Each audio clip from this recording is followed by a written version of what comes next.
Now, we are also going to look at one more reaction which is very important synthetically, and once we go ahead and look at retrosynthesis, you will see the use of this particular reaction.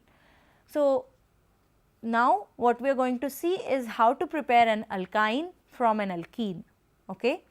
So, in order to do that, what we are going to do is we are going to take the alkene first and then react it with either bromine or chlorine to give us the dihaloalkane, right. So, let us take an alkene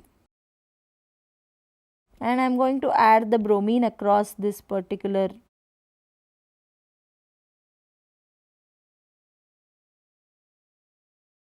molecule. Okay. So, what we have formed is a dihaloalkane.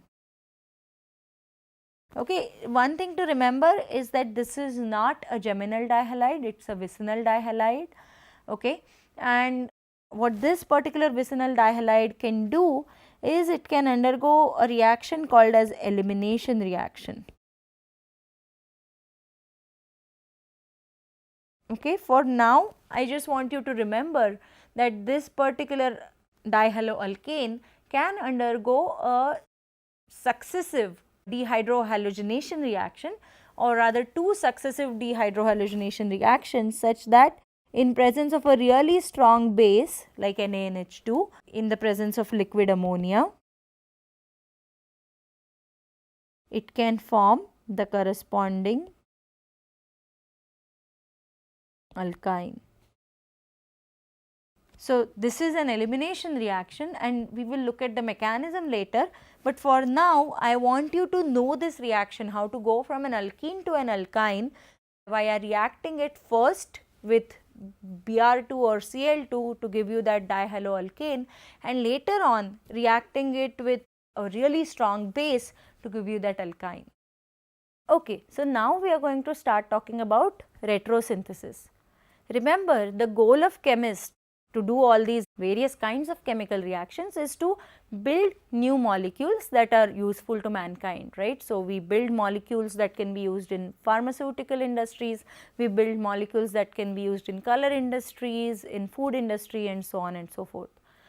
But what you will see is that most of the molecules that are used in these industries are quite complex. They are big molecules, they have number of carbon atoms with various functional groups attached to it. What we want to do is we want to start building these molecules such that we start from very small building blocks. Okay? The building blocks here are going to be compounds that contain 2 to 3 carbons or maybe a few more, but the end product is going to be more complex and it is going to result into the formation of a bigger molecule. Now, one of the ways to think about is to think it backwards, in the sense that if you have a big molecule, what are the ways to form that big molecule starting from very small building blocks. Okay. So, what we are going to do is we are going to start thinking backwards. Okay.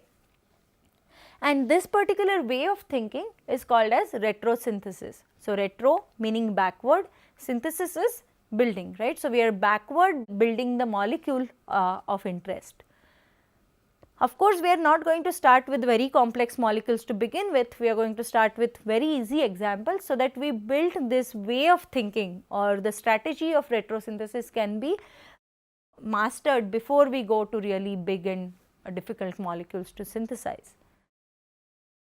Now, there are a couple of strategies that help us in this retrosynthesis. The first one is that first count the number of carbons in the starting molecule and the end product, so that you know how many carbons you need to add to the starting material to really form the end product, right. Also look at the functional groups in the end product as well as the starting material, because in the end product you are going to result with some functional group, and you can think what are the reactions I know to form this particular functional group. From starting material, you can think what are the reactions I know of this starting functional group to really end up towards this end product. And if we develop this way of thinking, you will realize that it is much easier to think backwards, one step back at a time, to really form the product in hand. So, what I am going to do is I am going to solve one very quick example here, and maybe we can solve a few more in the tutorial which emphasizes this retrosynthetic thinking. Okay. So, I am going to start my example with acetylene, and I want to do this reaction such that I end up forming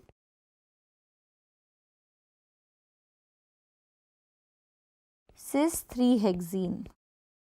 Okay, so this is my product and this is a reactant or starting reactant. Okay. One thing to know is that even though we have shown that arrow, it does not mean that it directly goes from acetylene to cis 3 hexene. It in fact means that there are multiple reactions in between, and together at the end of the last reaction you will end up forming that final product. So, now the way to think about it would be, what are the ways you know to form cis 3 hexene, right? Remember, it is a very typical double bond that has been given here, which is a cis double bond, and we just looked at a reaction which, upon the reduction of a carbon-carbon triple bond in the presence of Lindlar's catalyst and hydrogen gas, results into the formation of cis 3 hexene. Now, we want to treat it with hydrogen and Lindlar's.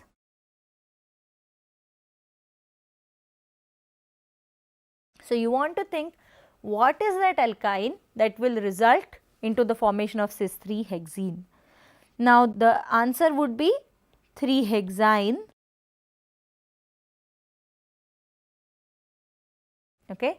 And this 3 hexyne, when I treat it with hydrogen and Lindlar's catalyst, is going to give you that cis 3 hexene, right. But wait, we have not yet converted our acetylene to the 3 hexyne, right. So, now I want to do a reaction such that it converts acetylene to 3 hexyne. Remember, in acetylene I have 2 carbon atoms and in 3 hexyne I have 6 carbon atoms. So, we have also added carbon atoms as the reaction goes. We know a reaction called as an alkylation reaction which adds carbon to an existing carbon-carbon triple bond. So, let us say that I can form this 3 hexyne from 1 butene, right. If I treat this 1 butene in the first step with NaNH2 and in the second step with this corresponding alkyl bromide, since I have to add 2 more carbons, I will take ethyl bromide, right. It can form 3 hexyne, and in fact acetylene, if I treat it with NaNH2 followed by ethyl bromide, can form 1 butene, right. So, acetylene in presence of NaNH2 and ethyl bromide can form 1 butene, which again when reacted with NaNH2 and ethyl bromide, it is going to form 3 hexyne.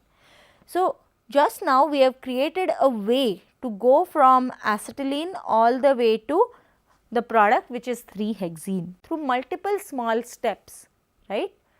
And one of the analogies that is often given for a multi-step synthesis is that let us say that I am going to go to Delhi. I know my end destination, I know my starting destination, which is Pune right now, right. What are the ways I can reach Delhi? Now, one of the ways to reach Delhi is via air. So, in order to reach the destination in Delhi, I need to first go from Delhi airport to that destination. But how will I reach the Delhi airport? I will have to start from Pune airport and take the flight to Delhi. How will I reach Pune airport? Is probably I will have to drive from here to Pune airport, right. So, this is one way to get to the destination in mind, which is in Delhi, right. I can come up with another way to get there. So, I can probably take a train. So, I can go from Mysore Pune to the Pune railway station and I can then take a train to Delhi, right. And the train station in Delhi, I will have to take further next taxi to go to my final destination. What I am trying to get to is that in order to go from the product in hand, from the starting material, there could be multiple synthetic pathways possible. Now, the best synthetic pathway is going to be the one that is the most economical, that is the one that results into the maximum yield. It also could be the pathway that is very effective, such that it does not create more hazardous waste. It could be a green pathway, but depending on your criteria, you are going to see that one or the other pathway will be more acceptable to you as a synthetic chemist. I want to point out that there are multiple ways of answering the same question of the retrosynthesis, because what you can see is that in order to reach the destination, you can take multiple routes or multiple ways to get to the final destination. So, we have seen one example of retrosynthesis. Let us now look at some more examples in tutorial, but with this I want to stop with the chapter of reaction of alkynes and really start with substitution and elimination reactions in the coming week. Thank you.